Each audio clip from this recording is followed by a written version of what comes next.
For generations, people across Europe believed the natural world was stable and predictable. Seasons followed an expected rhythm. Winters were cold but survivable. Summers were warm enough to grow grain. Harvests did not always succeed, yet they rarely failed everywhere at once. Life was fragile, but it was understandable. Then, at the start of the 14th century, that understanding began to collapse.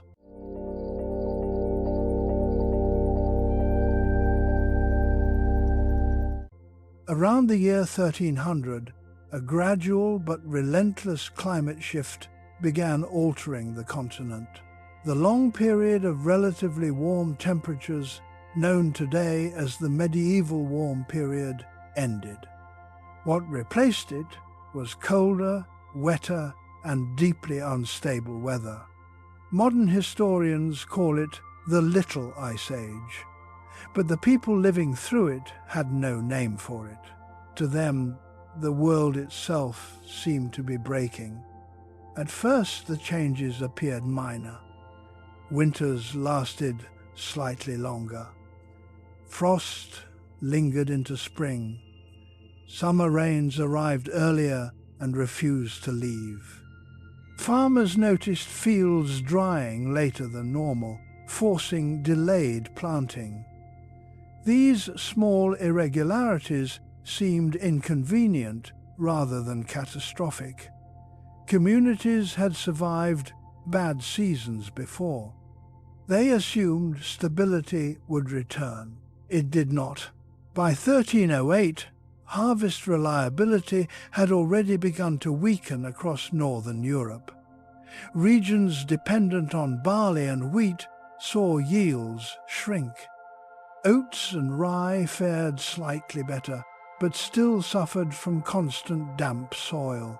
Grain that sprouted in wet ground often rotted before ripening. Livestock struggled as pasture grasses failed to mature properly. For medieval communities, agriculture was not merely an industry. It was survival itself. There was no surplus stored across continents. There were no alternative imports capable of feeding entire populations. A failed harvest in a single region meant hardship. A failed harvest across multiple kingdoms meant danger. In 1310, a pattern emerged that frightened even experienced farmers. Rain fell continuously during the growing season. Not heavy storms, but persistent cold drizzle that prevented soil from warming. Seeds germinated poorly. Mold appeared on stored grain. Hay never dried enough to store safely, leaving animals underfed through winter. People waited for next year. Next year was worse. Cold rain returned, accompanied by early frosts. Rivers flooded in spring and froze solid in late autumn. Transportation slowed. Markets received less grain. Prices began to rise, slowly at first. Bread that once cost a few coins doubled, then tripled in some regions. The wealthy noticed inconvenience. The poor noticed hunger. In medieval society, most families lived near subsistence level even in good years. They consumed almost all they produced. When yields dropped by even a quarter, the margin between survival and starvation disappeared. Villagers reduced meals from 3 per day to 2, then to 1. Children suffered first. Their bodies required nutrition for growth. Malnutrition weakened immune systems, leaving them vulnerable to diseases that would normally be mild. Chronic coughs spread. Skin infections became common. People did not yet understand nutrition, but they recognized something deeply wrong. By 1312, Authorities across England, France, and the Holy Roman Empire documented abnormal mortality.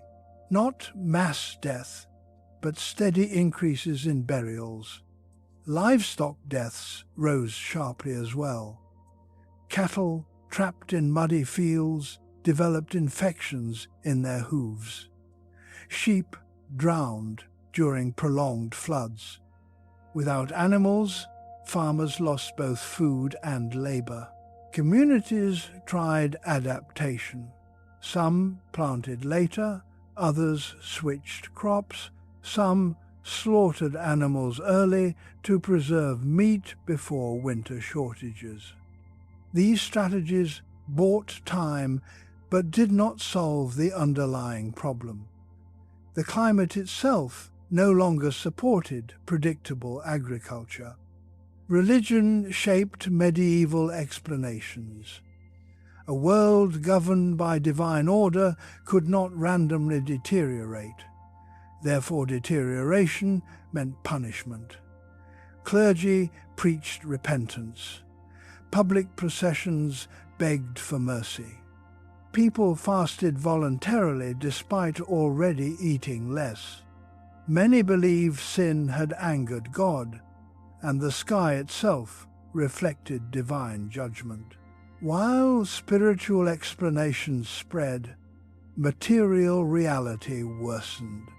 In 1314, transport systems began failing. Roads, already primitive, turned into deep mud for months at a time. Carts sank axle deep. Trade slowed dramatically. Regions that might normally import grain during shortages found supply lines unreliable. Markets emptied faster than they could refill. Urban populations felt pressure next. Cities relied on rural food production. When villages could not produce surplus, towns faced scarcity. Bakers reduced loaf sizes. Authorities attempted price controls, but merchants simply stopped selling when forced to sell at a loss. Tension grew between rural and urban populations. City officials accused peasants of hoarding. Peasants accused merchants of exploitation. Both were correct in different ways. Fear replaced trust. Winter of 1314 extended unusually long into spring. Snow remained in northern regions into planting season. Frozen ground delayed sowing again. Farmers realized they were losing another year before seeds even entered soil. Across monasteries and manor estates, chroniclers wrote similar descriptions: cold summers, endless rain, rotting crops, starving animals. None recognized they were witnessing the beginning of a continental environmental crisis. By early 1315, stored grain reserves had already thinned. Families consumed seed grain meant for planting. This was a desperate decision. Eating seed ensured immediate survival, but destroyed future harvest potential. Yet hunger forced short-term thinking. When spring rains arrived again, they confirmed the fear spreading quietly across Europe. The environment was no longer temporarily disturbed. It had fundamentally shifted. The sky had become the enemy. In villages, people stared upward with dread at persistent grey clouds. Sunshine became rare enough to be remarked upon in writing. Fields looked green, but produced little edible grain. Crops appeared healthy until harvest revealed empty husks. Milling houses processed whatever grain existed, often mixing spoiled kernels to stretch supply. Bread quality deteriorated. Bitter taste became normal. Some loaves caused illness due to fungal contamination. But refusing food meant starvation. Social behavior changed gradually. Charity declined as families guarded remaining supplies. Travelers received fewer welcomes. Beggars multiplied along roads. Theft increased not from greed but survival. Authorities attempted control through law. Hoarding became punishable. But enforcement proved impossible when nearly everyone was hoarding to some degree. Courts filled with accusations, while jails filled with hungry prisoners the state could barely feed. The year 1315 marked a turning point, not because catastrophe struck suddenly, but because hope began disappearing. People no longer expected next harvest to restore balance. They expected hardship to continue. This psychological shift mattered. Medieval communities depended on expectation of recovery. Once recovery seemed unlikely, behavior changed toward desperation. Savings vanished. Social contracts weakened.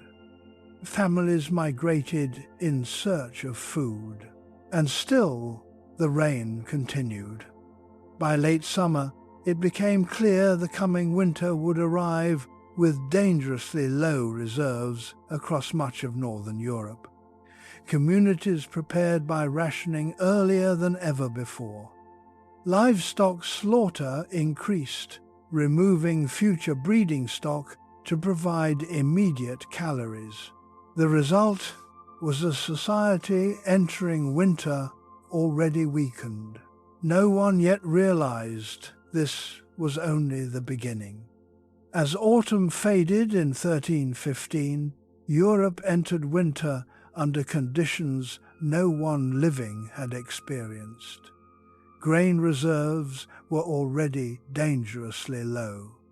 Animals had been slaughtered earlier than normal because farmers could not feed them through another cold season.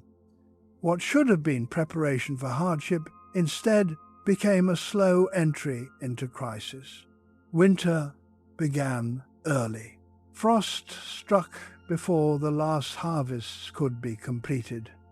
Fields that had barely produced enough to justify harvesting were locked under ice. In many regions, peasants abandoned crops entirely because gathering them consumed more energy than they returned. The land itself no longer rewarded labor.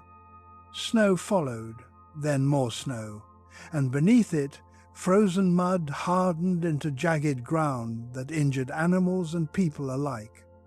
Travel became nearly impossible for weeks at a time. Markets stopped functioning not because goods did not exist, but because they could not move. Cities depended on constant inflow of food. Without carts arriving from surrounding countryside, urban populations consumed stored grain rapidly. Bakers shortened loaves again. Some towns ordered communal ovens closed on certain days to conserve supply. In villages, rationing began immediately. Families measured grain by handfuls rather than sacks. Porridge grew thinner each week. Parents ate last and least. Chroniclers began recording a new phrase appearing repeatedly: weakness without sickness. This weakness marked starvation's early stage. People did not die quickly. They grew tired constantly. Simple tasks required rest. Farmers struggled to repair tools. Woodcutters could not gather enough firewood to stay warm. Cold and hunger reinforced each other. Children cried at night, not from pain, but from persistent emptiness. Elderly individuals stopped waking in the morning. Death came quietly and without obvious cause. Communities buried them without ceremony because funerals consumed energy and time needed for survival. Livestock losses accelerated. Animals weakened from poor fodder collapsed in barns. Some froze standing in fields during sudden temperature drops. Without animals, ploughing future fields would become impossible, yet villagers slaughtered remaining beasts rather than watch them starve. By early 1316, Europe faced an invisible disaster. No single event marked it. There was no storm destroying cities, no army invading. Instead, normal life simply stopped functioning. Food production failed, transport failed, and bodies failed. Hunger changed behavior first in subtle ways. People searched forests for alternative food. They gathered roots normally ignored. They stripped bark from trees and ground it into flour substitute. Moss and weeds entered cooking pots. Chroniclers noted bread mixed with acorns and straw. Such foods provided little nutrition and often caused illness. Digestive pain spread widely. Yet the alternative was worse. Crime rose steadily. Initially, theft involved small acts, stealing eggs, grain sacks, or tools. Soon, barns were raided at night. Then, livestock disappeared. Communities that once relied on mutual protection began suspecting neighbors. Trust eroded faster than supplies. Authorities attempted to maintain order. Local lords organized patrols and threatened severe punishment for theft. But enforcement weakened because guards themselves were hungry. Some accepted bribes of food. Others participated in theft. The famine also reshaped family structure. Records from monasteries and city courts describe increasing abandonment. Parents left children at church doors, hoping clergy could feed them. Some elderly relatives were sent away because families lacked resources to sustain them. Monasteries became overwhelmed. Religious houses traditionally provided charity, but they relied on agricultural income too. As their own lands failed, they reduced aid. Desperate crowds gathered at gates anyway. Some died waiting. Disease followed malnutrition. Not plague yet, but infections spreading easily through weakened bodies. Minor wounds became fatal. Fever outbreaks occurred in cramped shelters where displaced people gathered seeking warmth and food. People noticed sickness rising, but attributed it to divine anger rather than hunger's biological effects. The social hierarchy weakened visibly. Nobles still possessed stored grain but guarded it heavily. Peasants increasingly viewed this as injustice. In some regions, storehouses were attacked. Lords retaliated harshly, ordering executions to maintain authority. Violence fed resentment, and resentment fed violence. Travelers described roads lined with beggars. Many could barely stand. Some lay unmoving at roadside shrines where they had prayed for relief. Passing merchants avoided stopping for fear of being overwhelmed. Cannibalism rumors appeared in scattered records. Chroniclers rarely describe such acts directly, but legal documents mention investigations into graves being disturbed. Whether common or rare, the mere belief that it might happen revealed how deeply social norms were breaking. Meanwhile, the climate refused to stabilize. Spring of 1316 arrived cold and wet again. Planting was delayed for a third consecutive year. Farmers faced an impossible dilemma: plant seeds needed for future harvest or eat them to survive present hunger. Many chose survival, guaranteeing continued scarcity. Even regions traditionally resilient began collapsing. Southern areas with normally reliable harvests experienced heavy rainfall and flooding. Wine production declined sharply as vineyards failed to ripen fruit properly.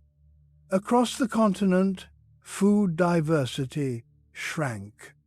Prices became meaningless. In some markets, bread cost more than most workers earned in a week. Money lost value when goods simply did not exist. Barter replaced currency in rural areas. A tool might exchange for a handful of grain. Psychological strain deepened. Sermons grew darker, focusing on apocalypse and judgment. Processions of penitents marched barefoot through mud, whipping themselves to demonstrate repentance. They believed suffering might persuade God to restore normal seasons. Instead, summer passed with another disappointing harvest. By late 1316, entire populations were physically diminished. Average body weight fell noticeably, labor capacity shrank, further reducing agricultural productivity. Famine created a cycle. Hunger reduced work, reduced food. Burial records rose sharply now. Not sudden mass graves, but continuous elevated mortality. Communities stopped recording individual causes because starvation underlay most deaths. Winter approached again, and this time people knew what it meant. There was little optimism left. Families had exhausted coping strategies.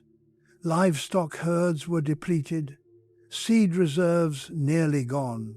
Social trust fractured. The second winter began with populations already weakened beyond recovery for many. Europe had entered a state where survival was uncertain, not for a few months, but for years. And the worst consequence had not yet arrived. By the beginning of 1317, famine was no longer a looming threat. It had become daily life. Across much of northern Europe, people woke each morning already exhausted, their bodies operating in survival mode. Hunger was constant, dull, and inescapable. Unlike sudden disasters, famine did not shock communities into panic. Instead, it wore them down slowly, removing strength, dignity, and reason one layer at a time. Food no longer structured the day around meals. It structured the day around searching. Villagers spent hours gathering anything remotely edible. Swamps were dug for roots. Riverbanks were stripped of plants, usually left untouched. Even leaves entered cooking pots. Cooking itself changed.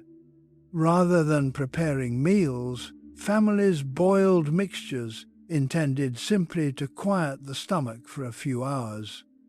The effects of long starvation became visible everywhere. Faces grew thin and hollow, skin loosened around bone, walking posture changed as muscles weakened.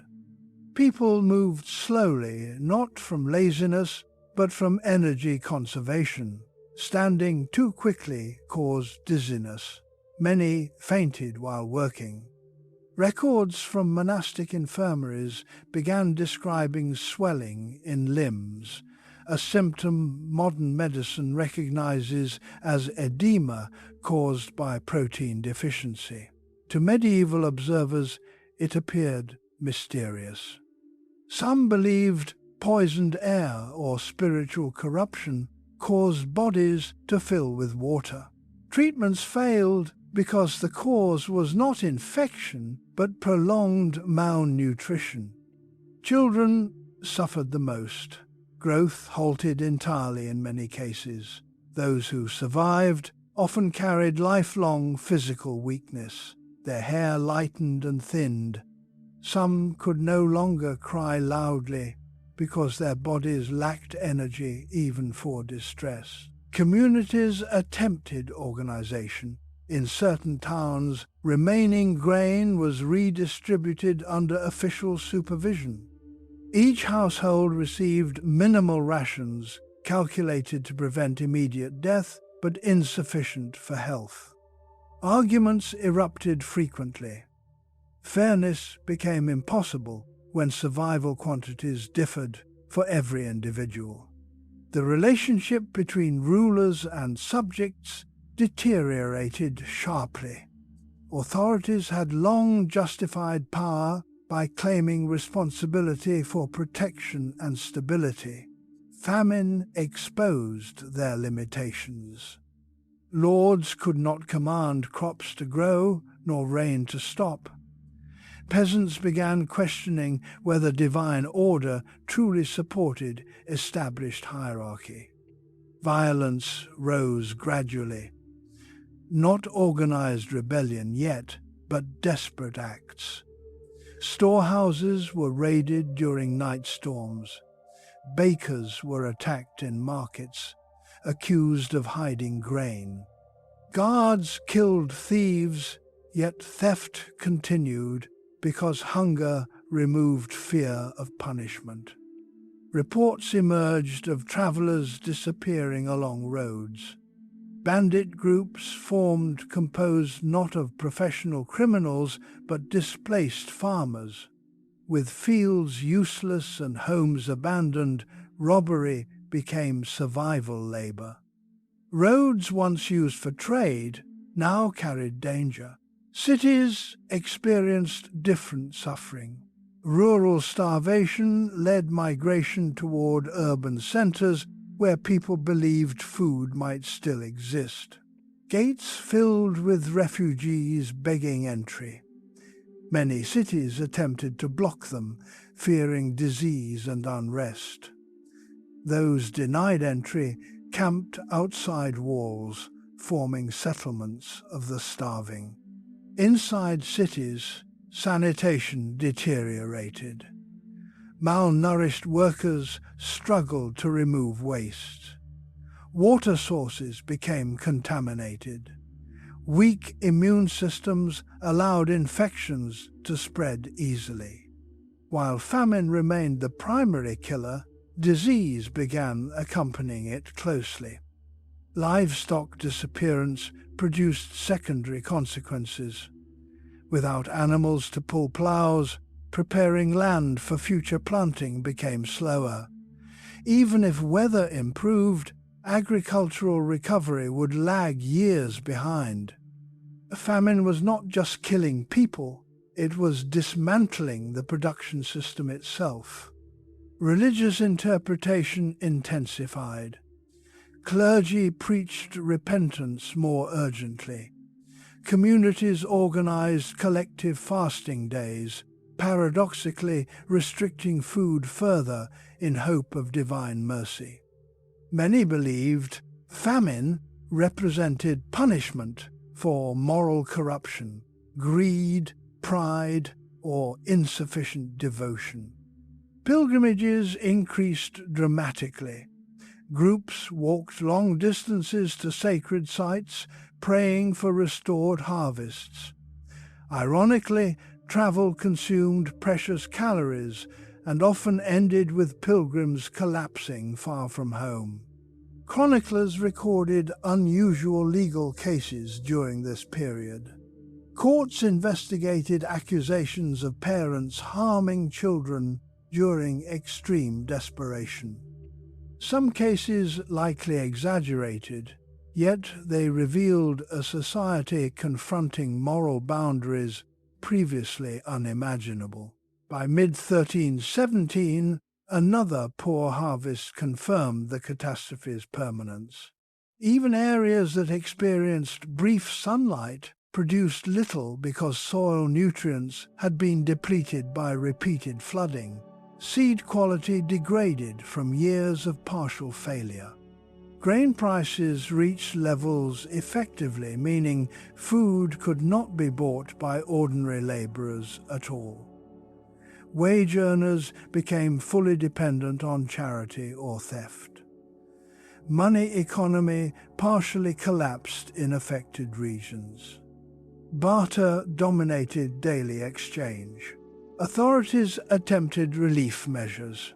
Some rulers opened private granaries, others imported limited supplies from less affected southern territories. But transportation remained unreliable and quantities inadequate for population scale. Relief slowed deaths locally but did not reverse famine. Social rituals faded. Weddings declined because families postponed forming new households without resources. Festivals disappeared entirely. Even religious celebrations became subdued, focusing on mourning rather than joy. Psychologically, hopelessness spread deeper than hunger. The expectation of future stability vanished. Children born during these years grew up assuming scarcity was normal.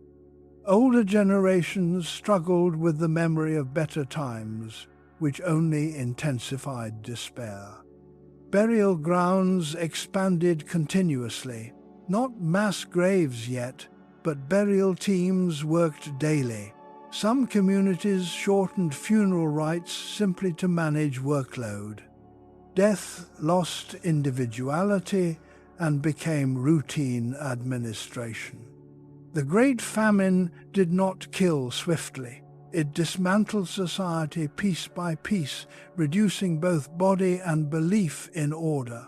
By the time weather patterns slowly began stabilizing, Europe had already changed permanently. The population was weakened, traumatized, and far more vulnerable than it realized. A new disaster was approaching, one that required only weakness to become unstoppable. By late 1317 and into 1318, the worst phase of the famine lingered even as weather patterns showed slight improvement.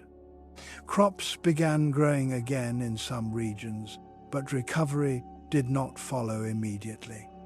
Years of starvation had altered both the land and the people who depended on it. Fields that once produced reliably now lacked seed, animals, and healthy laborers. Even when nature permitted growth, human capacity to take advantage of it had been damaged. Survival had forced decisions whose consequences stretched beyond hunger itself. Families that consumed their seed grain now had little to plant. Many villages attempted communal planting, pooling remaining seeds to restore at least part of their agriculture. The results were uneven. Some communities managed small harvests, others harvested almost nothing due to weakened workers unable to cultivate large areas. Starvation left bodies permanently compromised. Many survivors could no longer perform heavy labor. Muscles lost during famine did not return quickly. Farmers exhausted after hours of work in previous decades now collapsed after minutes of effort. This slowed planting, harvesting, and rebuilding of infrastructure such as barns and irrigation ditches. Livestock losses proved even more damaging. Horses and oxen were essential for ploughing large fields. Their deaths during the famine meant human labor replaced animal power. Entire agricultural calendars shifted because manual ploughing required far more time. Even in favorable seasons, yields remained lower simply because land could not be fully cultivated. Communities began noticing that famine's end did not mean recovery. Instead, it revealed how deeply the crisis had reshaped society. Population decline changed economic relationships. With fewer workers available, some surviving peasants demanded better conditions from landowners. In certain areas, they negotiated reduced labor obligations in exchange for continuing cultivation. Landlords, desperate to keep fields productive, sometimes agreed reluctantly. Elsewhere, lords resisted change and enforced traditional duties harshly. This created growing tension between classes. The famine had weakened authorities' image. When rulers could not prevent catastrophe, obedience no longer felt natural. Complaints, once whispered, became spoken openly. Migration increased steadily. Families abandoned marginal lands permanently and moved toward regions with better soil. Forest edges expanded as abandoned farms returned to wilderness. Entire hamlets disappeared within a few years, leaving churches standing alone among fields slowly overtaken by vegetation. Urban centers also transformed. Many craftsmen had died, leaving trades understaffed. Apprenticeships accelerated because cities needed workers quickly. Some individuals rose socially faster than traditional hierarchy allowed, simply because replacements were scarce. Crime remained elevated. Even as food slowly returned, habits formed during famine persisted. Bandit groups did not dissolve immediately. Roads stayed dangerous longer than the actual shortage lasted. Authorities required years to restore reliable policing. Psychological damage appeared in religious life. Some people deepened faith, believing survival proved divine favor. Others quietly doubted previous certainties.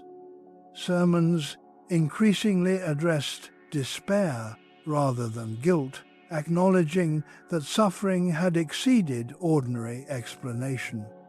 Medical understanding remained limited. Physicians recorded symptoms they had seen during starvation but could not interpret them. They described swelling limbs, sudden weakness, and strange infections appearing after minor injuries. They did not realize famine had weakened immune systems across the continent. This weakness would soon become decisive. By the early 1320s, harvests stabilized in many regions. Bread returned to tables daily instead of sparingly. Markets filled again, though prices stayed high for years. Children born after the famine grew stronger than those born during it. Gradually, communities resumed marriages and festivals. Outwardly, life appeared to recover. Yet population numbers told another story. The famine had killed a significant percentage of people, especially the youngest and oldest. Survivors were disproportionately adults of working age, but physically weakened by prolonged deprivation. Entire generations carried scars, both visible and hidden. Governments interpreted the crisis in practical ways. Some began tracking grain reserves more carefully, others attempted modest regulation of food storage. But none truly understood the scale of vulnerability that remained. They believed the worst disaster had already passed. Travelers once again crossed Europe's trade routes. Ships resumed steady movement between ports. Markets connected distant regions, exchanging goods and people more actively than before the famine. This renewed connectivity seemed like recovery. In reality, it prepared the path for something far more destructive. The famine had performed a silent transformation. It had thinned populations, weakened bodies, disrupted sanitation, and increased mobility. All these changes combined to create ideal conditions for disease transmission. For nearly a generation after the famine, Europe lived cautiously but steadily. Children grew up hearing stories of starvation as a warning about divine punishment or bad seasons. People believed they had survived the worst event imaginable. Then, in 1347, ships arrived in Mediterranean ports carrying a new kind of death. Unlike hunger, it did not take years to kill. It required only days. The continent that had barely recovered from starvation was about to face mortality on a scale beyond memory. In the autumn of 1347, merchants and dockworkers in Mediterranean ports noticed something unusual about certain incoming ships. They arrived under normal sail, but they did not respond to signals from the harbour. No crew appeared on deck to manage ropes. Some vessels drifted slowly until they struck the docks themselves. When authorities boarded them, they found crews either dead or dying. The symptoms were unlike anything familiar. Victims suffered sudden fever, weakness, and intense pain. Within hours, swellings appeared in the groin, armpits, and neck. These dark, hardened lumps grew rapidly and often turned black. Many victims began vomiting blood. Some coughed violently, spreading droplets into the air around them. Most died within 3 days. At first, people assumed poisoned cargo or foreign disease affecting only sailors. Ports had always faced occasional illness arriving from distant lands. Normally, such sickness burned out quickly. This time, it did not remain contained. Within days of docking, dock workers and nearby residents began falling ill. The disease did not respect wealth, profession, or location. A baker, a priest, and a child could all sicken the same afternoon. Families who cared for the ill soon developed identical symptoms. Fear spread faster than knowledge. Medical theory of the time relied on imbalance of bodily humours or corrupted air called miasma.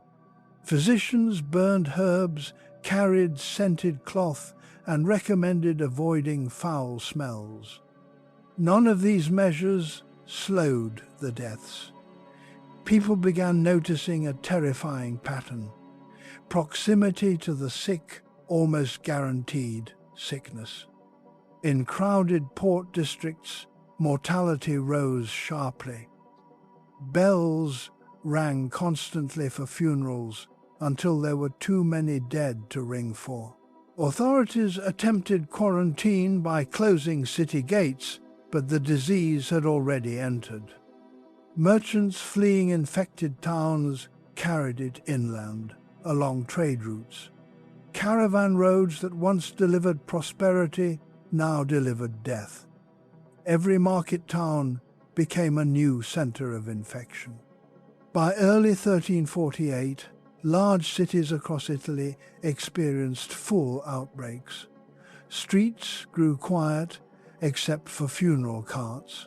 Shops closed, not by order, but because owners died or hid inside homes.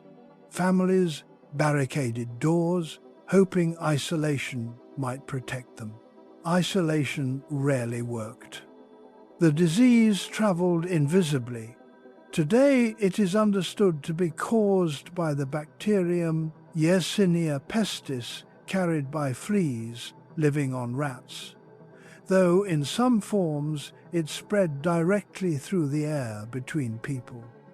Medieval populations saw only sudden illness appearing without warning. Someone healthy at sunrise could be dead before the next sunrise. Clergy attempted spiritual explanation. Sermons described divine punishment for sin. Crowds gathered in churches seeking mercy. Ironically, gatherings accelerated transmission. Entire congregations fell ill together. Burial practices collapsed almost immediately. Normal funerals required preparation, prayer, and procession. The number of dead overwhelmed these rituals. Mass graves were dug outside city walls. Bodies were stacked with little ceremony, simply to prevent them lying in streets. Some families abandoned sick relatives out of terror. Others remained and died together. Chroniclers described houses where every occupant perished within days. Domestic animals wandered freely because no one remained to care for them. In many regions, physicians refused to treat patients, not from cruelty, but from survival instinct. Those who continued often died quickly. Medical knowledge offered no protection. Treatments such as bloodletting weakened patients further. Social order began weakening again, but this time rapidly. Officials responsible for enforcing law died or fled. Prisoners escaped unattended. Debts were forgotten because lenders were gone. Inheritance disputes multiplied as entire families vanished, leaving property uncertain. By mid-1348, the plague crossed the Alps into France and Central Europe. Each new town repeated the same pattern. First rumors, then a few deaths, then hundreds. Survivors noticed a consistent timeline. After the first cases appeared, peak mortality arrived within weeks. People tried every imaginable defense. Some sealed themselves indoors, others fled cities for countryside. Ironically, both strategies could fail. The disease often arrived in villages carried by refugees seeking safety. No place guaranteed protection. Descriptions from the period emphasize speed above all else. Famine had taken years to devastate Europe. This disease required months. Regions weakened by previous hardship now faced mortality at a pace that overwhelmed comprehension. Psychological shock exceeded that of starvation. Hunger allowed time to adapt emotionally. Plague did not. Families woke expecting normal life, and by evening buried loved ones. The predictability of existence shattered completely. Some communities believed certain groups caused the disease deliberately. Suspicion fell on outsiders, travelers, and minorities. Violence followed in several regions as frightened populations searched for someone to blame for an invisible enemy. Meanwhile, trade continued, unintentionally spreading infection further north. By late 1348 and early 1349, England and the Low Countries reported identical symptoms. Cold climates did not stop it. Distance did not slow it. Europe faced a phenomenon beyond prior memory. Death was no longer personal tragedy, but environmental condition. Survival depended less on strength or wealth than on chance exposure. The continent that famine had weakened now faced a killer that required only contact. By 1349, the plague was no longer an outbreak, it was everywhere. From the Mediterranean coast to the forests of Scandinavia, from Iberian towns to the edges of Eastern Europe, communities reported identical scenes. The disease did not move as a single wave, but as countless sparks igniting simultaneously along roads and rivers. Wherever people lived together, it followed. Death became ordinary. In many cities, half the population vanished within months. Streets, once crowded with merchants and laborers, stood silent except for carts carrying bodies. The sound most commonly heard was no longer conversation, but the rumble of wheels over stone as the dead were collected. At first, families buried relatives privately. Soon they could not keep pace. Cemeteries filled, then overflowed. Authorities ordered large trenches dug outside walls. Bodies were lowered layer upon layer, sometimes without names recorded. Identity dissolved into numbers because memory could not keep up with loss. Priests, expected to comfort the dying, died in great numbers themselves. Many performed last rites repeatedly until they collapsed from infection or exhaustion. In some regions, clergy became so scarce that the sick died without religious ritual, an event deeply disturbing to believers who feared spiritual consequences beyond death itself. Medical practitioners fared no better. Without understanding contagion, they exposed themselves constantly. Their distinctive clothing and herbal remedies offered no protection. As doctors disappeared, care shifted entirely to family members, who often died soon after. The pattern of illness terrified observers because of its certainty. When one person in a household showed symptoms, others followed within days. Servants died beside masters, parents beside children. Wealth provided no immunity.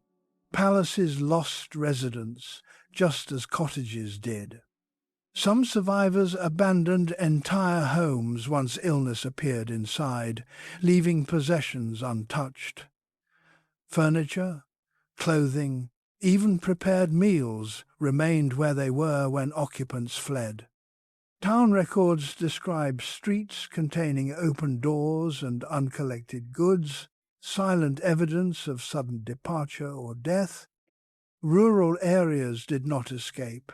Travelers carried infection between villages. Isolated farms sometimes lost every inhabitant, leaving fields unharvested. Crops rotted simply because no one remained alive to gather them.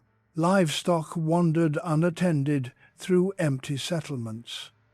Fear reshaped behavior dramatically. In some cities, people refused to assist neighbors, believing any contact meant death. Others adopted the opposite approach, gathering in groups seeking comfort, which accelerated spread. No strategy reliably worked because the disease struck unpredictably. Authorities attempted regulation but often failed. Quarantine measures were introduced sporadically. Ships were held outside harbors. Houses marked when infection appeared. Yet, implementation came too late or collapsed when officials died. Economic life halted. Markets closed because sellers were gone or buyers too afraid to gather. Currency lost meaning temporarily. Survival mattered more than wealth. Some individuals inherited property repeatedly within weeks as relatives died one after another, creating sudden but meaningless fortunes. Psychological reactions varied. Some people embraced extreme religious devotion, joining processions of penitents, moving from town to town praying for mercy. Others rejected restraint entirely, reasoning that death was inevitable and immediate pleasure the only remaining certainty. Chroniclers noted both mass prayer and reckless behavior occurring side by side. Violence increased in certain regions, fear demanded explanation, and in the absence of scientific knowledge, communities blamed groups they distrusted. Accusations spread that wells were poisoned or curses cast deliberately. Persecutions followed, adding human cruelty to natural catastrophe. Meanwhile, the disease continued its methodical progress. Winter slowed it slightly in colder climates, but never stopped it. When spring returned, outbreaks intensified again. By 1351, most of Europe had experienced its first encounter. Estimating death proved impossible at the time, but modern reconstructions suggest between 1/3 and 1/2 of the population died within roughly 4 years. No previous European event approached such scale in such a short period. The consequences extended beyond grief. With so many gone, daily operations ceased. Fields lacked workers. Workshops lacked craftsmen. Armies lacked soldiers. Courts lacked officials. Society depended on human continuity, and continuity had been broken. Survivors faced a strange landscape. Familiar neighbors were missing. Entire professions nearly vanished in some towns. Orphaned children roamed streets. Property ownership became unclear where no heirs remain. Silence characterized the aftermath. Chroniclers wrote about towns where grass grew in marketplaces because no footsteps wore it down. Bells rang less often simply because there were fewer living to ring them. Yet, gradually, the dying slowed. Not because medicine improved, but because the disease had consumed available hosts. By the early 1350s, outbreaks diminished in many regions. The first great wave ended. Europe did not celebrate.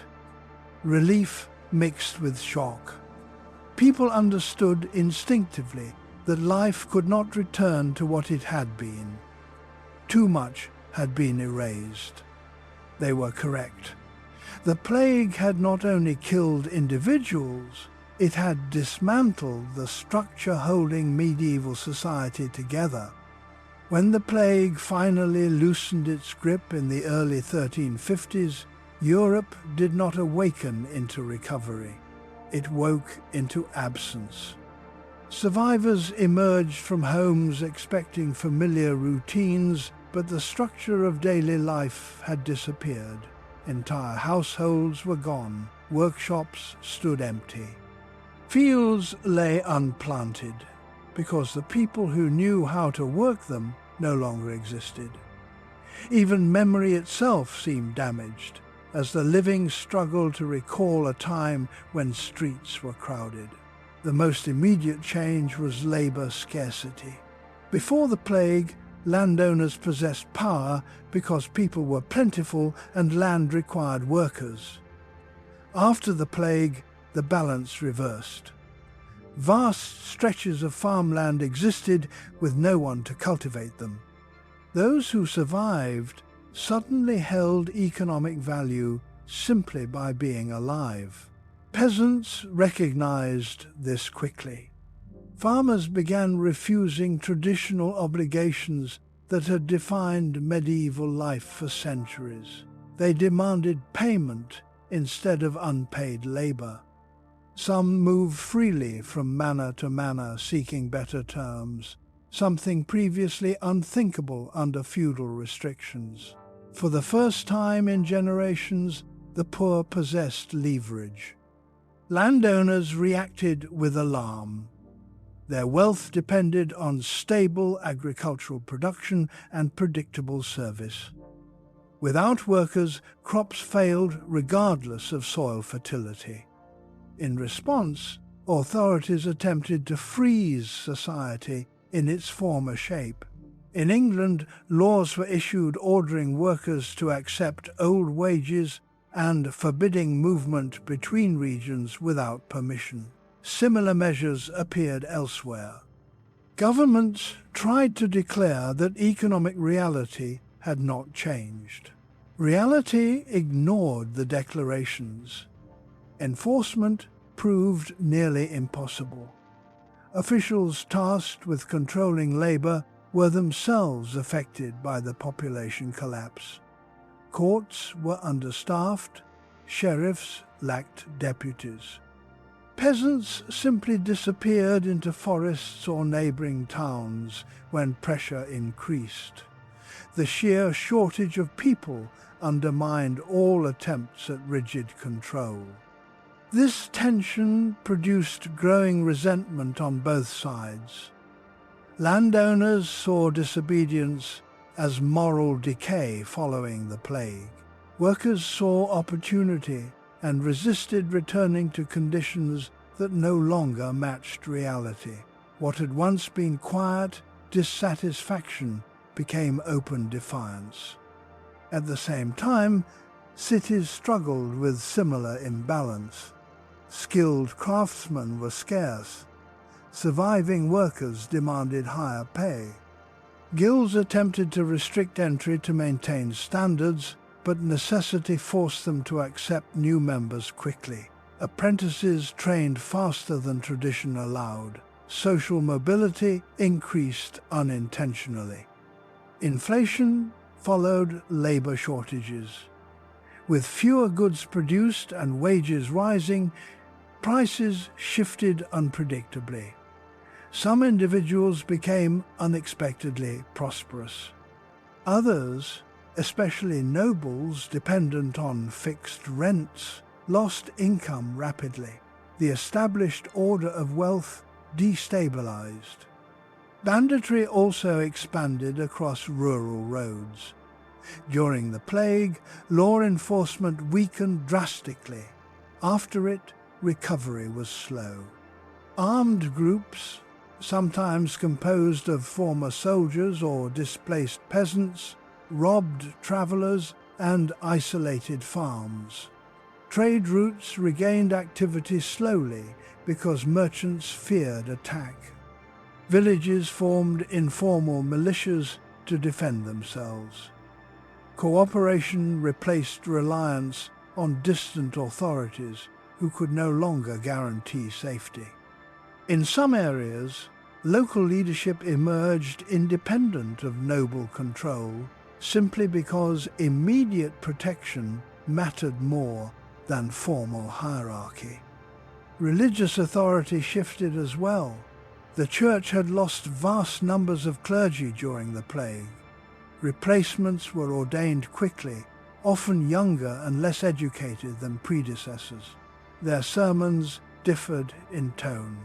Rather than emphasizing strict order, they often addressed suffering and uncertainty, reflecting a population questioning long-held beliefs.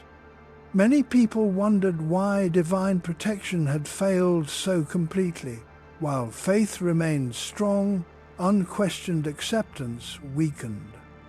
This subtle change mattered because medieval society relied heavily on shared certainty about structure and obedience.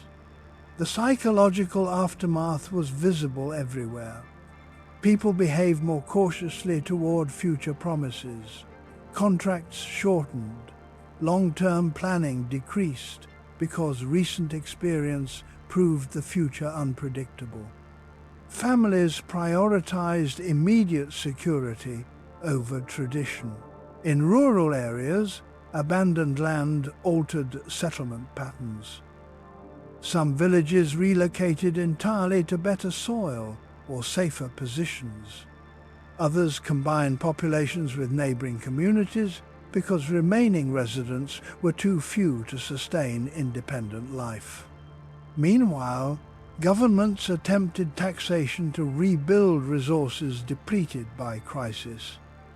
But collecting taxes from a reduced population intensified resentment. Many felt they had survived catastrophe only to face increased demands from rulers who had not prevented it. Across Europe, tension accumulated slowly.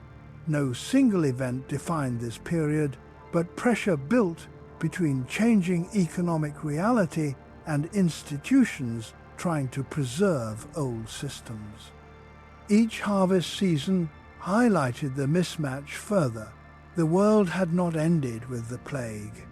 Instead, it had lost its organizing principles. Order had depended on population stability. Without it, authority had to be renegotiated, and not everyone agreed on the terms. By the 1360s and 1370s, the consequences of population collapse had matured into open conflict.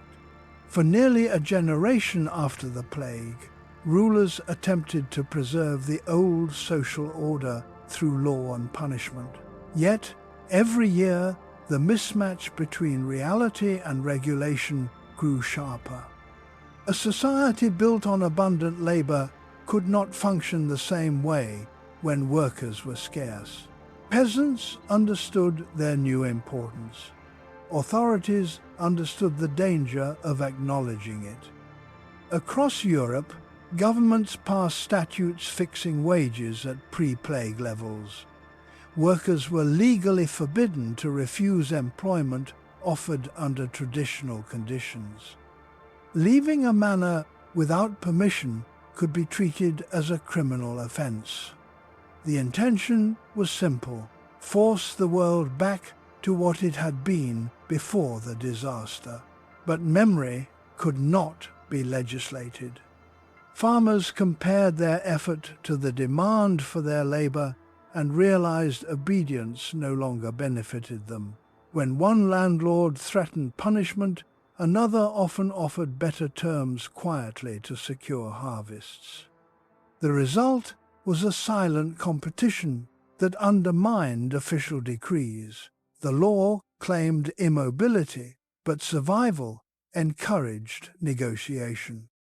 Punishments became harsher in response. Fines turned into imprisonment.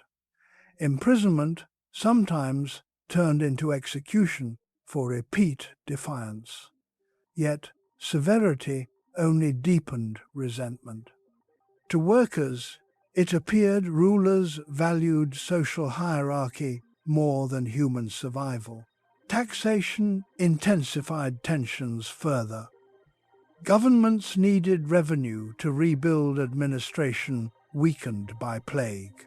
Military conflicts still required funding. But collecting taxes from a reduced population meant heavier burdens on each individual.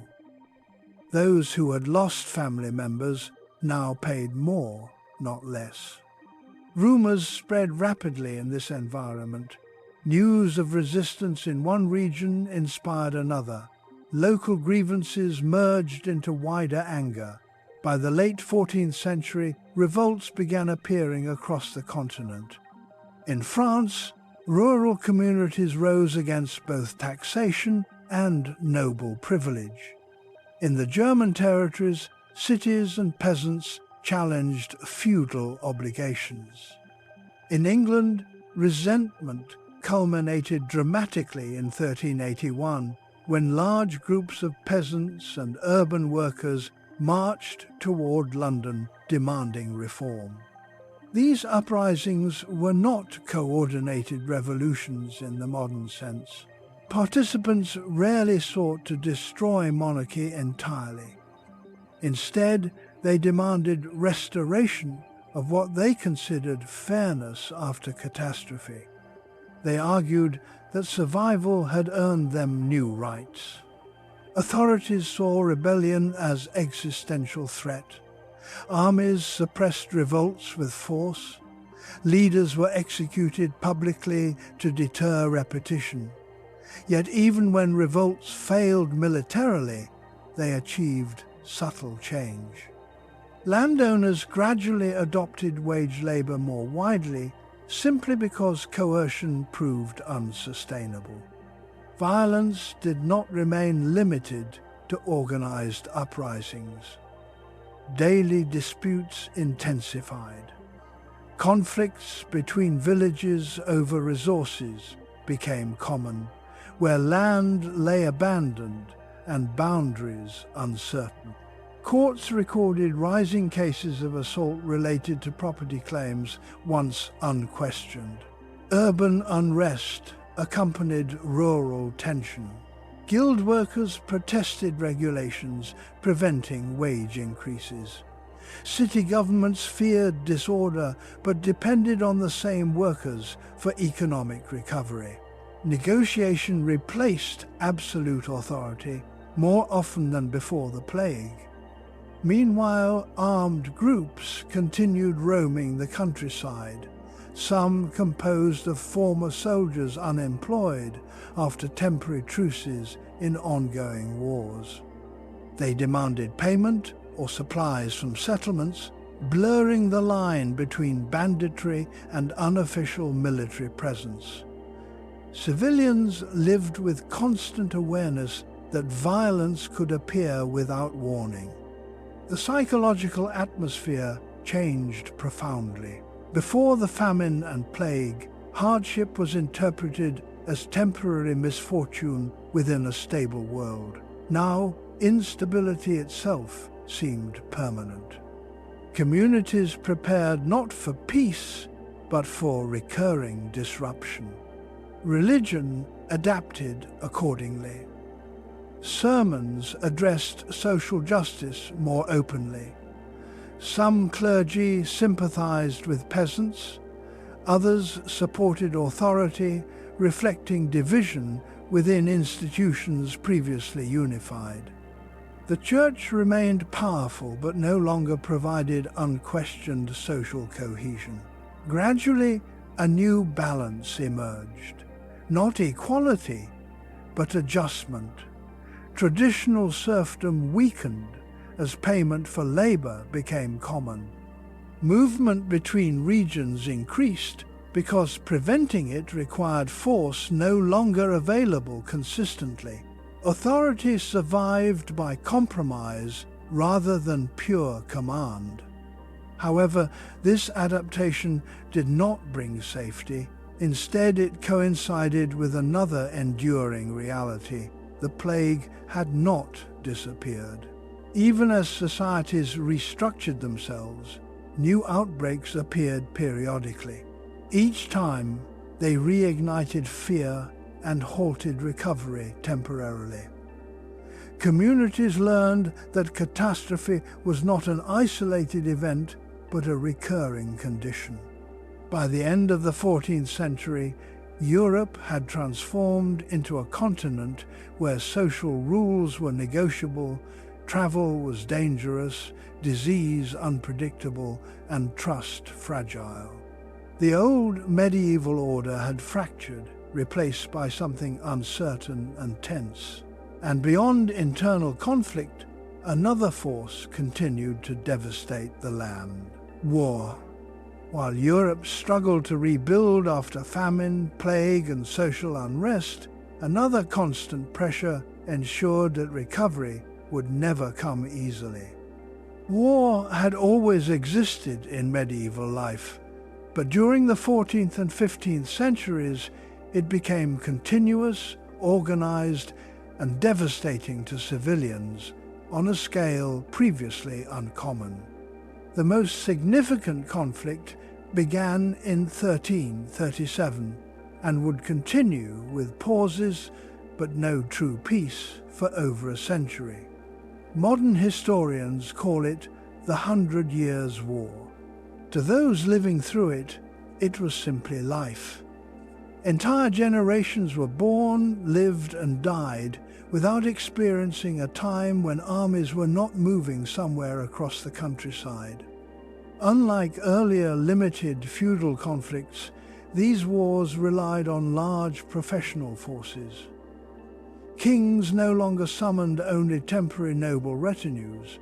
They hired soldiers whose occupation was fighting. When campaigns ended, these men did not simply return to farming.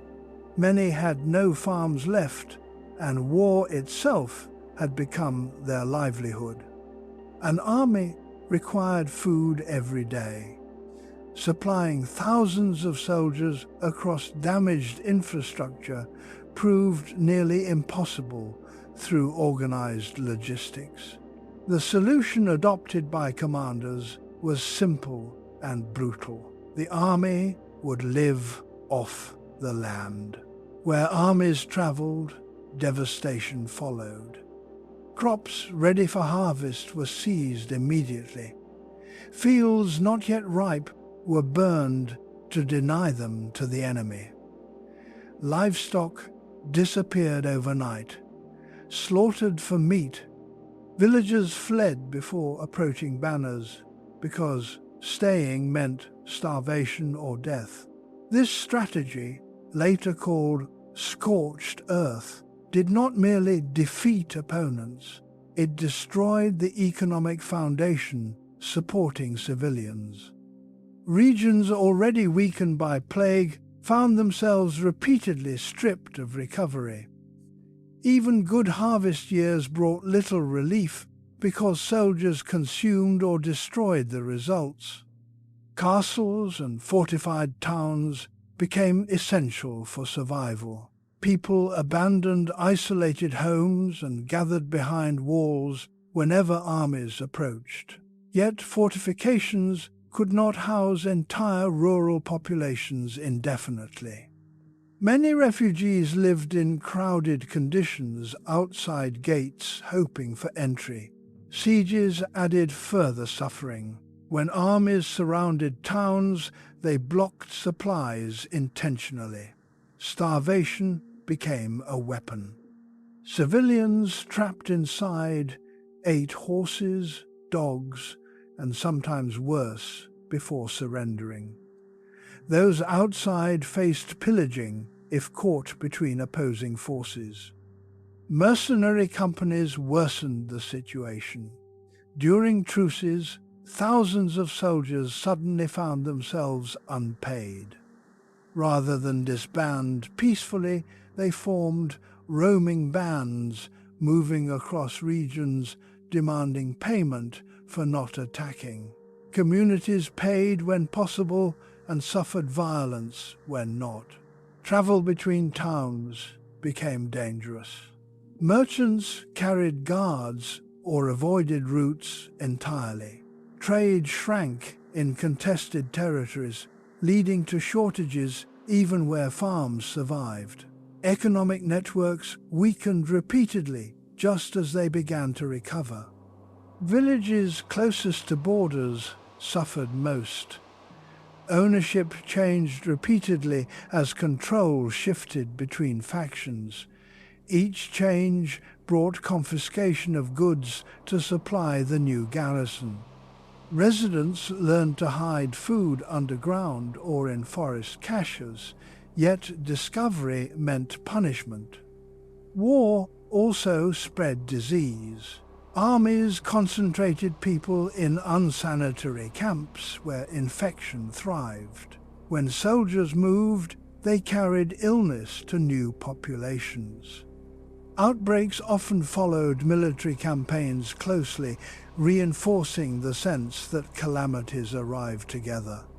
Children grew up recognizing the sounds of approaching forces, distant horns, the rumble of hooves, smoke rising from fields beyond the horizon.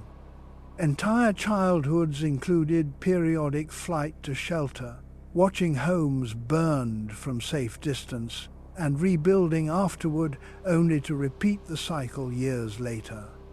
Authorities attempted to regulate soldiers' behavior, but enforcement remained weak. Commanders needed their troops' loyalty and tolerated looting as unofficial payment.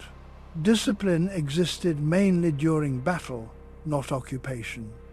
Even regions far from major battlefields were affected indirectly. Taxes increased to fund campaigns. Young men were recruited or hired away from farms. Tools and metal were requisitioned for weapons.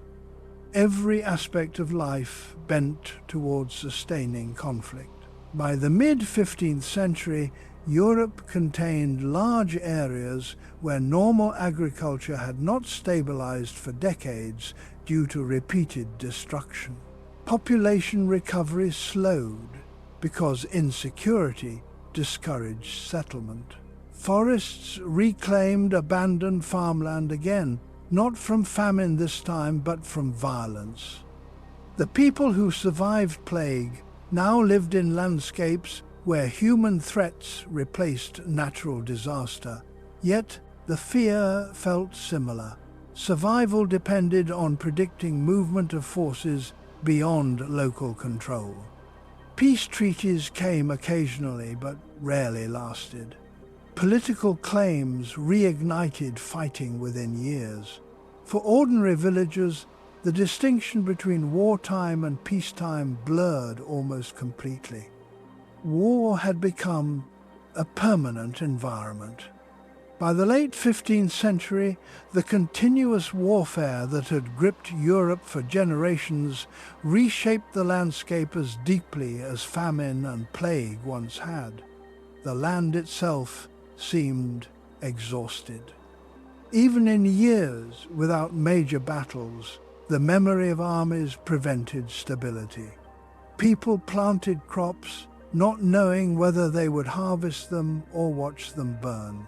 Recovery required time, but war removed time. Farmers learned to cultivate only what they could protect or hide. Large open fields, once symbols of agricultural efficiency, became liabilities because they attracted soldiers. Some communities shifted to smaller plots scattered across forests and marshlands. These were harder to manage, but less visible from marching roads. Storage methods changed as well. Grain was buried in sealed pits or hidden inside church walls. Families constructed false floors and concealed chambers in barns. These practices slowed theft, but also reduced productivity because hidden stores were difficult to monitor and sometimes spoiled. The psychological toll deepened with repetition. Unlike famine, which had an identifiable end, military threat never fully disappeared. Villages lived in cycles of rebuilding, followed by destruction. Children grew into adults who had never known permanent peace. Many no longer expected stability as a normal condition. Cities fared somewhat better due to walls, yet they too suffered. Siege warfare damaged infrastructure repeatedly. Wells were poisoned or blocked. Fires set during attacks destroyed districts that took decades to reconstruct. Merchants hesitated to invest in long-term projects because destruction remained likely. Rural depopulation accelerated in contested territories. Some regions lost so many inhabitants that entire districts returned to wilderness. Roads fell into disrepair from lack of maintenance. Bridges collapsed and remained unrepaired for years. Travel shifted to longer but safer routes, reducing trade volume. Starvation reappeared locally even in otherwise productive decades, not because climate failed, but because armies removed food faster than fields could replace it. Civilians trapped between opposing forces experienced shortages similar to earlier famine years. Hunger, war, and disease merged into a single experience. Military technology intensified destruction. Larger siege engines and early gunpowder weapons allowed attackers to breach fortifications once considered secure. Towns that might have survived earlier wars were now vulnerable. Each improvement in warfare made civilian safety more uncertain. Mercenary culture entrenched itself across the continent. Fighting became a profession independent of loyalty to any particular ruler. Soldiers followed contracts rather than allegiance. When contracts ended, they continued living by force because alternative employment barely existed after years of violence. Some communities negotiated protection payments to specific companies in exchange for being spared attack. This temporary safety encouraged others to pay as well, strengthening mercenary influence further. Authority fragmented as local agreements replaced centralized control. The presence of constant armed groups altered daily behavior. People avoided traveling alone. Market days included guards posted at roads. Weddings and festivals were scheduled cautiously, often inside fortified spaces. Even routine farming required watchers stationed nearby. Religious interpretation adapted again. Many sermons no longer framed suffering solely as punishment, but as a condition of living in a fallen world. Hope shifted from earthly stability to spiritual endurance. The expectation that life would remain harsh became widely accepted. Gradually, toward the end of the 15th century, major conflicts began settling in some regions. Centralized states grew stronger and established standing armies under tighter discipline. This reduced uncontrolled roaming bands, though taxation increased to support permanent military structures. Peace did not arrive suddenly. Instead, violence decreased unevenly across decades. Areas once ravaged slowly repopulated. Fields expanded again where security improved. Yet memories of destruction shaped cautious rebuilding. Houses were constructed sturdier, towns reinforced gates, and storage remained hidden by habit. Even as open warfare declined, the population carried generational trauma. They had lived through famine, plague, revolt, and endless war. Stability returned gradually, but fear lingered in culture and law. And still, one more force ensured daily life remained uncertain. Disease had not left Europe. As large-scale warfare slowly diminished in some regions toward the late 15th and early 16th centuries, Europe did not become calm. Instead, fear changed direction. For generations, people had faced threats they could see: failed harvests, plague victims, armed soldiers. Now, many dangers seemed invisible. Crops sometimes failed without armies nearby. Illness appeared even in peaceful towns. Storms destroyed fields unexpectedly. Without clear causes, suspicion filled the gap. Medieval and early modern people lived in a world where every event was believed to have intention behind it. If disaster struck, someone or something must have willed it. When natural explanations failed, communities began searching for human agents behind misfortune. Accusations started quietly. A cow died after a neighbor's argument. A child became ill after a woman asked for food and was refused. A storm damaged one farm, but not another. In isolation, these events meant little. In a population shaped by generations of catastrophe, they felt connected. Local courts began hearing cases of harmful magic. At first, punishments were minor: fines, exile, public shame. But patterns intensified. Religious authorities increasingly described a hidden conspiracy of individuals serving evil forces to harm society. The idea spread rapidly because it provided explanation where randomness had dominated life for centuries. The process of accusation followed familiar steps. Misfortune occurred, witnesses remembered unusual behavior, rumors circulated, fear transformed memory into certainty. Soon an individual, often socially vulnerable, faced formal charges. Interrogation practices escalated quickly. Courts believed that guilt was certain and confession necessary. Methods of coercion were justified as revealing truth rather than creating it. Under pressure, the accused frequently confessed and named others, expanding investigations further. Communities participated actively. Neighbors testified about small incidents from years earlier, now interpreted as signs of malevolent intent. The social bonds weakened by famine and plague never fully recovered. Suspicion replaced trust easily.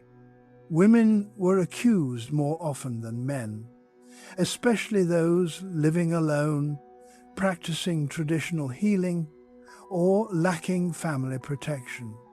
However, men were also prosecuted in some regions, particularly where religious tensions ran high. The defining feature was vulnerability, not specific behavior. Executions became public spectacles intended to reassure populations that authorities controlled unseen threats. Yet reassurance proved temporary. Each execution confirmed belief that danger was real, leading to further accusations. The spread of printing accelerated panic. Pamphlets described trials in distant towns, making local fears seem part of a continental pattern. Communities believed they faced the same hidden enemy others had uncovered. Fear became self-reinforcing. Economic and environmental stress contributed continuously. A single failed harvest could reignite suspicion immediately. Communities that had lived through famine generations earlier still carried cultural memory of sudden catastrophe. When misfortune returned, explanation demanded human responsibility. Religious divisions during the Reformation intensified persecution in some areas. Competing confessions accused each other of enabling evil forces. Trials multiplied where political authority sought unity through identifying internal enemies. The psychological function of these persecutions was clear even to some observers at the time. They transformed unpredictable disaster into controlled narrative. Executing an accused individual created the sense that danger had been addressed, even though the underlying causes remained natural or accidental. For ordinary people, daily life involved constant awareness that behavior might be misinterpreted. Words spoken in anger could later appear as evidence. Assistance denied during hardship might become motive in accusation. Social caution deepened beyond previous eras of violence and disease. Authorities eventually noticed the instability excessive trials produced. Entire communities lost productive members. Fear disrupted economic recovery. By the late 17th century, some governments began restricting prosecutions, demanding stronger evidence. But for decades before that change, thousands faced investigation, imprisonment, and execution. Europe had moved from fearing nature and armies to fearing neighbors. By the late 16th and early 17th centuries, accusations of witchcraft had expanded far beyond isolated local disputes. Entire regions experienced waves of trials that lasted years. What began as explanation for misfortune transformed into organized persecution supported by courts, clergy, and frightened populations. The process followed a recognizable cycle. A period of hardship appeared, often involving crop failure, livestock disease, or sudden illness. Anxiety spread through the community. Authorities encouraged investigation to restore order. Once the first confessions were extracted, they produced names of accomplices, and the number of suspects multiplied rapidly. Unlike ordinary crimes, witchcraft was considered a hidden offense committed in secrecy. Therefore, absence of evidence did not imply innocence. Courts relied heavily on testimony, reputation, and confession. Because confession was treated as essential proof, interrogation methods intensified until statements were obtained. Torture became systematized.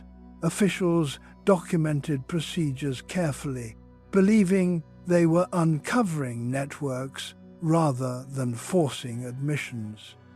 Accused individuals, desperate to end suffering, described gatherings, rituals, and conspiracies shaped partly by interrogators' expectations. These stories then guided further arrests. Communities witnessed neighbors taken away regularly, prisons filled with suspects awaiting trial. Some died before judgment from poor conditions alone. Public executions followed, intended to cleanse society of danger. Instead, they reinforced the perception that the threat had been vast. Children sometimes testified against parents. Friends spoke against friends to avoid suspicion themselves. Social trust eroded further than during earlier famines or wars because the enemy was imagined to exist within ordinary relationships. Economic motives occasionally merged with fear. Property belonging to the convicted could be confiscated. While not the primary driver, this created incentive for accusations in strained communities where resources were limited. After generations of hardship, scarcity still influenced behavior. Authorities eventually struggled with the scale of prosecutions. Large areas lost significant portions of their population to trials alone. Local economies suffered as laborers disappeared. Some magistrates began questioning procedures, noticing confessions contradicted each other and described impossible events. Scholars gradually argued that testimony extracted under extreme pressure could not be reliable. Physicians pointed out that certain illnesses previously attributed to harmful magic had natural causes.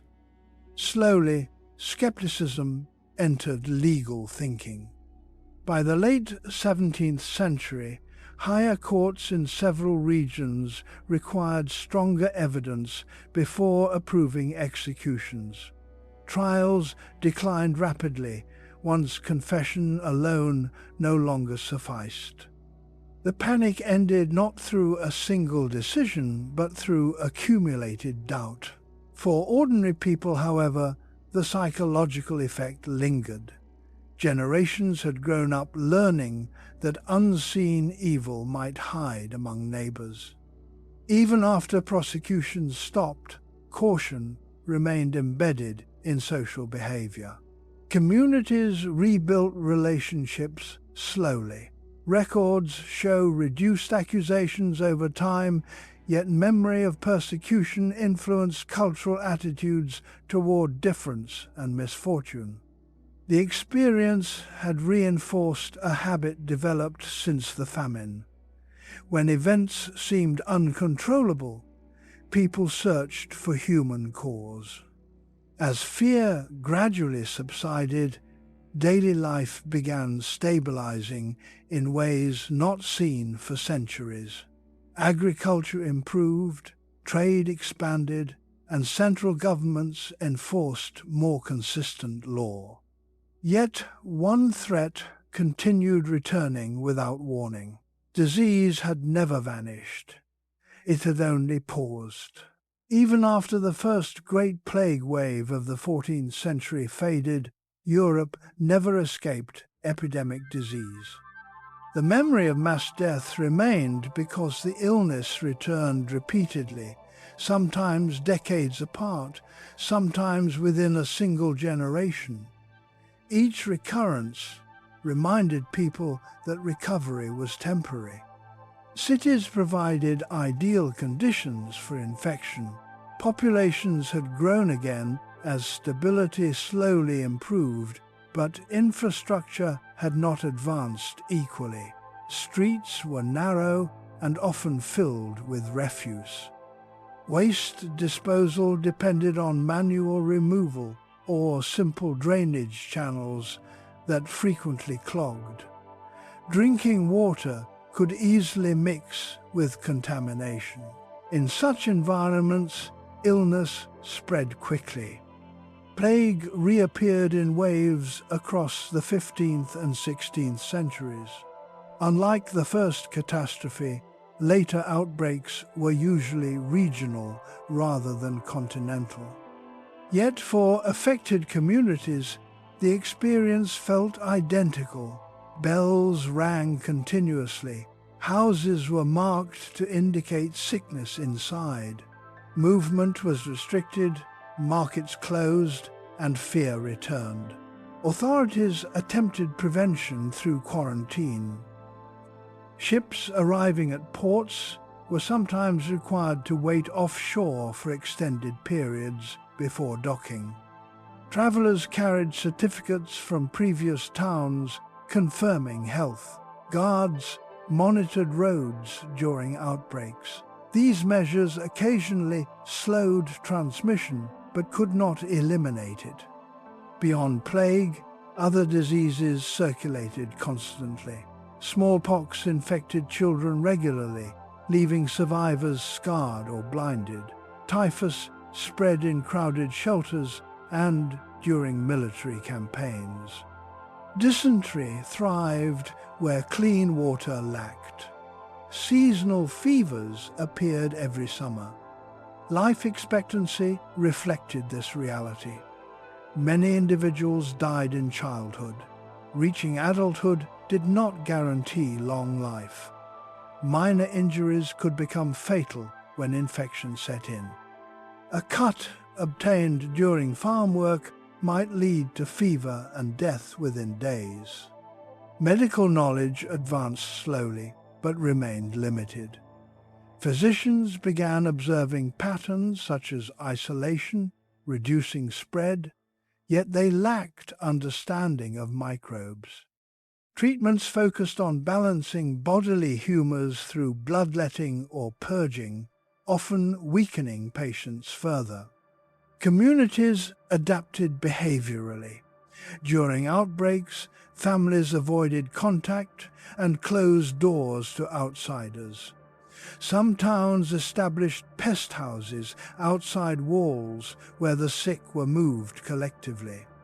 Caregivers accepted high personal risk because abandonment conflicted with moral expectation, yet many paid with their lives. Economic activity followed cycles tied to disease. Trade halted temporarily during epidemics. Harvests were delayed when workers fell ill. Prices fluctuated unpredictably.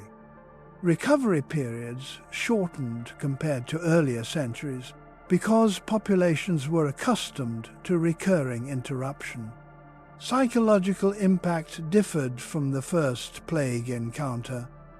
Initial shock had passed, replaced by grim familiarity.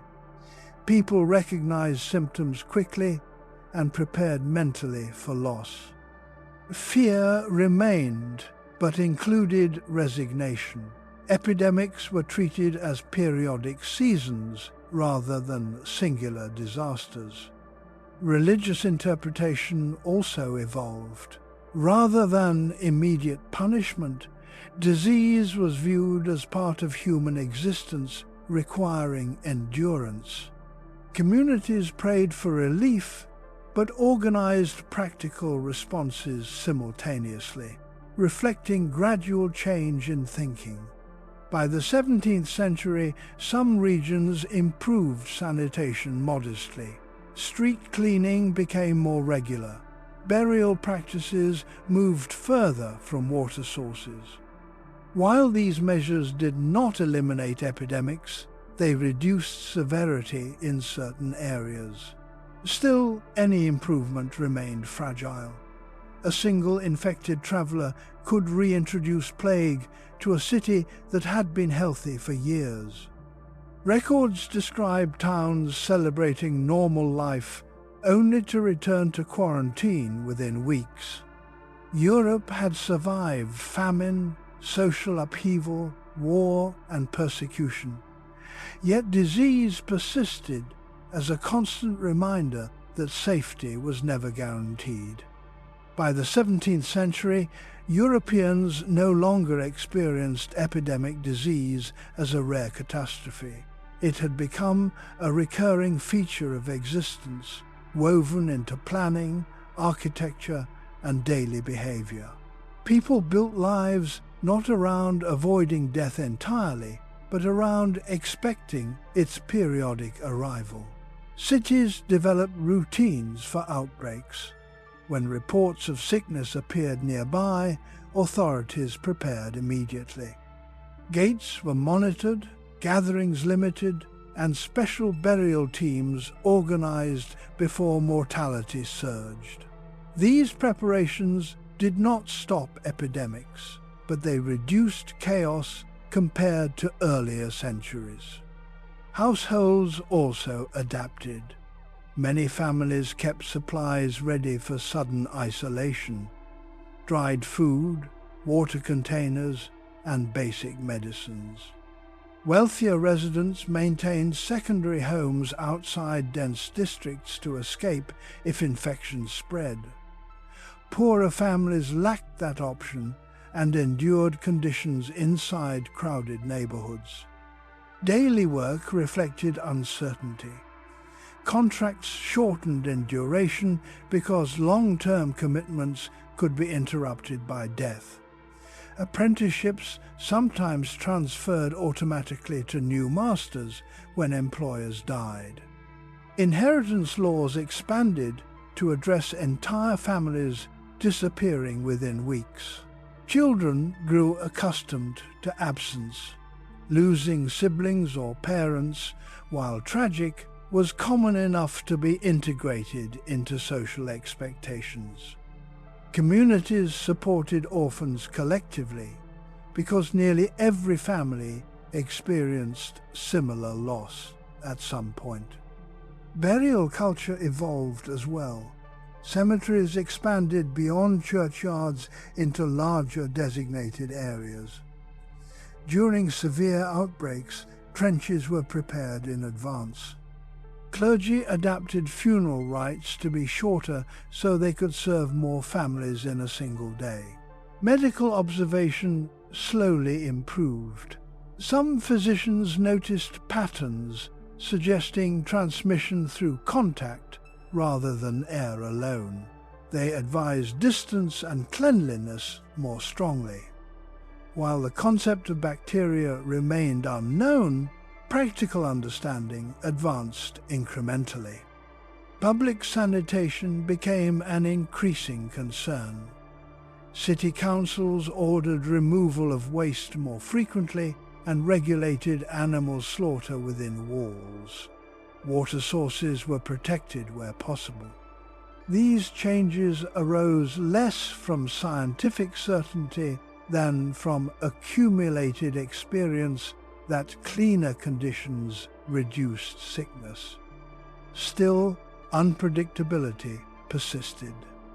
A city could remain healthy for 10 years, encouraging confidence, then suffer sudden outbreak, killing thousands.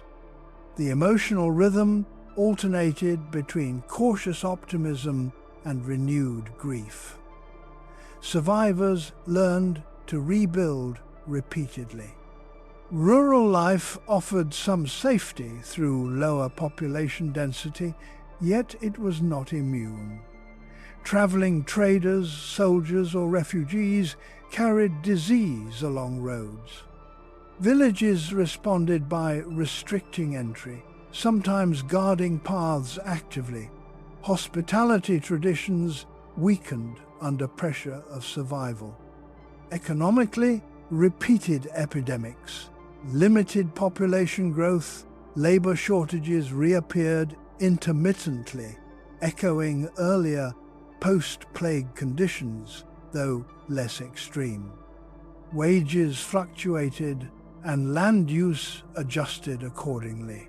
Communities became resilient not by eliminating risk, but by functioning despite it. Religious practice emphasized preparation for death. Sermons reminded believers life could end without warning. Personal records such as wills were written earlier in adulthood than before. Awareness of mortality shaped culture deeply, influencing art, literature, and daily conversation. Gradually, by the late 17th century, larger outbreaks grew less frequent in some regions. Whether due to partial immunity, improved quarantine, or environmental factors, the scale diminished. People cautiously sensed change, but remained wary of declaring safety. After centuries of recurring illness, stability finally began appearing more consistently. Fields produced reliably, wars less destructive, and persecutions declined. For the first time in generations, the idea of a predictable future seemed possible. Europe approached a turning point where survival might become expectation rather than achievement. By the late 17th century, something unfamiliar began emerging across parts of Europe. Continuity. Not perfect safety, not the absence of hardship, but stretches of years where catastrophe did not immediately follow recovery. After centuries defined by famine, plague, war, and fear, stability slowly appeared. The change was gradual enough that few recognized it at first. Agriculture improved before people understood why. Farmers experimented with crop rotation, planting different crops in alternating years rather than exhausting soil continuously with grain. This practice restored nutrients naturally and increased yields without expanding land. For the first time in generations, harvest reliability began improving across multiple regions simultaneously. Livestock management changed as well. Rather than allowing animals to graze randomly, communities enclosed pastures and bred selectively for strength and productivity. Stronger animals meant more effective plowing and transport, reducing the vulnerability that had once followed massive livestock losses. Food surplus returned cautiously. Villages began storing reserves deliberately rather than consuming nearly everything each season. Grain storage structures were built larger and better protected from moisture. Memory of famine still lingered, guiding preparation rather than panic. Transportation improved alongside production. Roads received more consistent maintenance as central governments strengthened. Bridges were rebuilt permanently instead of temporarily. Markets reconnected distant regions more reliably, allowing shortages in one area to be offset by supply from another.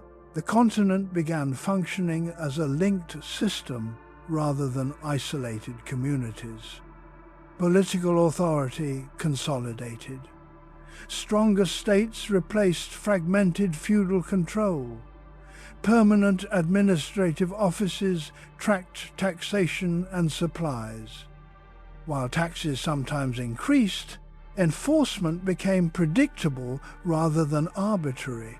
This predictability encouraged investment and rebuilding because outcomes could be anticipated. Standing armies under centralized command replaced many independent mercenary groups. Soldiers received regular pay, reducing the need to forage violently among civilians. Warfare did not disappear, but its impact on everyday rural life lessened compared to earlier centuries of uncontrolled movement. Urban sanitation improved modestly but meaningfully. Some cities regulated waste disposal and water access more carefully. Burial grounds were relocated away from wells. Quarantine procedures became organized rather than improvised. These measures reduced the frequency of catastrophic epidemics even before scientific understanding explained their effectiveness. Intellectual change accompanied material recovery. Scholars increasingly emphasized observation and evidence rather than tradition alone. Natural phenomena, once attributed solely to supernatural causes, began receiving practical explanations. Weather patterns, disease spread, and mechanical processes became subjects of study. This shift affected behavior.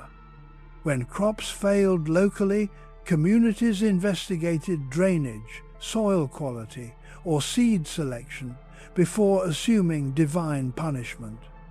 Religious belief remained strong, but no longer provided the only framework for understanding hardship. Population began growing steadily. More children survived infancy due to slightly better nutrition and fewer massive epidemics. Labor shortages eased without returning to pre-plague overcrowding. Balance between people and resources improved compared to earlier centuries. Cultural attitudes adjusted slowly. People still expected difficulty, but they began planning further into the future. Contracts extended years instead of months. Buildings were constructed for permanence rather than constant rebuilding. Marriage and family formation occurred earlier because survival seemed more secure. Trade expanded beyond necessity. Goods moved not only for survival, but for comfort and variety. Markets offered items previously considered luxuries to wider groups. Economic life diversified, reducing dependence on single harvest outcomes. Yet memories remained powerful. Communities kept emergency practices learned through disaster, stored reserves, guarded wells, maintained watch during illness. Stability did not erase caution. It transformed it into preparation. By the early 18th century, Many regions experienced decades without continent-wide catastrophe. For the first time since the early 1300s, a generation reached adulthood without witnessing famine or massive plague. This forgetting worried certain observers. Scholars and officials occasionally reminded populations why precautions existed. They feared comfort might recreate vulnerability. Their concern showed how deeply earlier centuries had shaped collective thinking. Safety required constant attention. At the same time, optimism grew stronger. People began believing progress was possible rather than temporary. New agricultural experiments expanded yields further. Trade networks connected continents, making local failure less threatening. Scientific investigation advanced understanding of weather, plants, and disease. Times damaged crops. Each incident revived older reactions briefly: hoarding, prayer gatherings, suspicion of outsiders. Then conditions improved again, and fear receded. These moments demonstrated that Europe's transformation was not complete separation from its past, but ongoing negotiation with it. The continent had learned to reduce disaster, not eliminate it. Preparedness remained essential. Historians later described the earlier era as uniquely harsh, but those who lived afterward did not think in such broad terms. They simply noticed life demanded less constant vigilance. Children expected to reach adulthood. Farmers expected to harvest what they planted. Travelers expected roads to remain open most years. The greatest change was psychological. For centuries, survival depended on reacting quickly to unpredictable catastrophe. Now, survival depended on maintaining systems that prevented catastrophe. Attention shifted from endurance to management. The unlivable era ended not when danger disappeared, but when danger became manageable. By the later 18th century, Europe had entered a condition that earlier generations would have considered extraordinary, simply because it was ordinary. Markets opened regularly. Roads remained usable year after year. Children grew into adults without witnessing mass burial pits or fleeing advancing armies.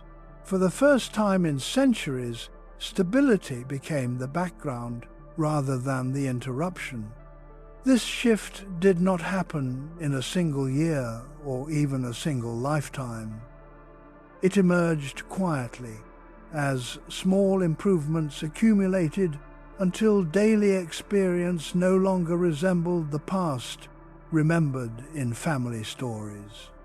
The difference appeared most clearly in expectations. Where ancestors planned for disruption, their descendants planned for continuity. Agriculture demonstrated this transformation best. Farmers expanded cultivated land confidently, knowing they would likely harvest it. Tools were improved and maintained carefully because investment now carried reasonable chance of return. Seasonal labor followed predictable cycles instead of reacting to crisis. Surplus production allowed communities to think beyond survival toward trade and specialization. Food variety increased gradually. Regions exchanged products routinely rather than only during shortage. Diets diversified, improving health further and reducing vulnerability to disease. Stronger populations resisted infections that once spread rapidly through weakened bodies. Health did not become guaranteed, but it became more stable. Cities also changed character.